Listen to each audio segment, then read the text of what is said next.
played sound completely different, yet they're built from exactly the same sequence of notes, a sequence that Greg Howe uses all the time. It took me years to figure that one out because fingering is incredibly tricky. I'll break it down for you today, including exercises and licks, and I'll show you where you can use it if you're new. Fusion guitar, grab my free arpeggio guide and free 3-part video masterclass. Let's get into the lesson. Here's the backing track I used in the intro. This is the C Dorian theme. Please know the entire lesson translates extremely well to the related Mixolydian as well. Any wonderful places you can use the sequence. And as the first step in our breakdown, we need to anchor it. You need to know exactly at which places you can launch into the thing. That place is what I call 3-note per string stretcher. So in any 3-note per string scale, system and fingering, you have these situations where you have one fret in between each of the fingers. For example, C Dorian. Or one in C Dorian. And those ones we need. Here's another one. Here's another one. Here's another one. Last one. Yes, there's a few more, but I never use them. They're most on these higher strings or these thicker strings, I would say. Before we get into the real breakdown, be very mindful of my tabs. Little M is a middle finger pluck. We're doing some hybrid picking here. This is modern fusion guitar. And secondly, the circle T is a hammer-on from nowhere, meaning we're hammering on a finger on a string without previously picking it, right? Otherwise you have a regular hammer-on, right? But if I just, that's a hammer-on from nowhere, right? And as I told you in the intro, it's gonna get incredibly tricky. That's why nobody sounds like Greg Howe, except maybe this guy. And we'll be using this 3-note per string stretchery right here. 6, 8, 10 on the E string. Break it down, 2 parts you'll have to master. Here's one. Right, we start with a down pick. And then we have this pinky hammering on from nowhere. The circle T there. Till here.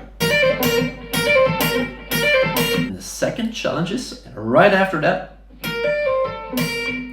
pluck, returning to the B string, or string higher, with a hammer-on from nowhere, and then another hammer-on.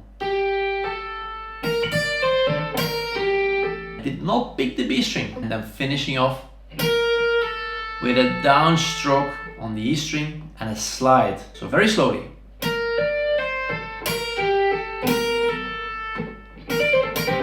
That's the sequence, and in all 6 places, everywhere the same. So once you've mastered this one, the other ones are easy.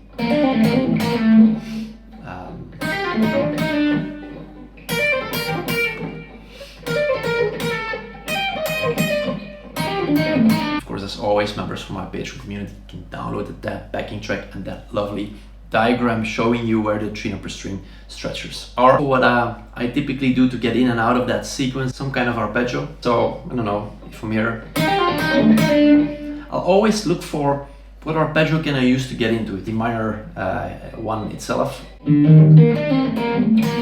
See? Just playing a... and then I'm launching into the sequence. Getting out is typically for me some kind of 4-note descent, for example.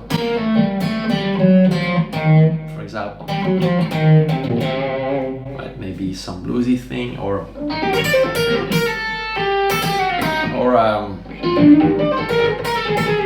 could also use here, for example, a 4-note chromatic descent. Set in intro, could just as well be an F7.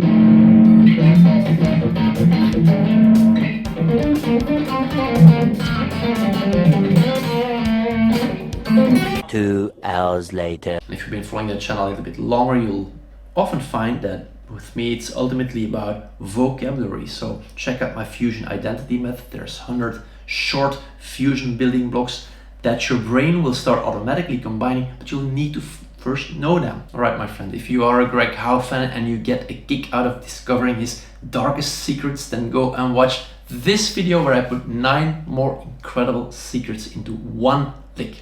Thanks for watching.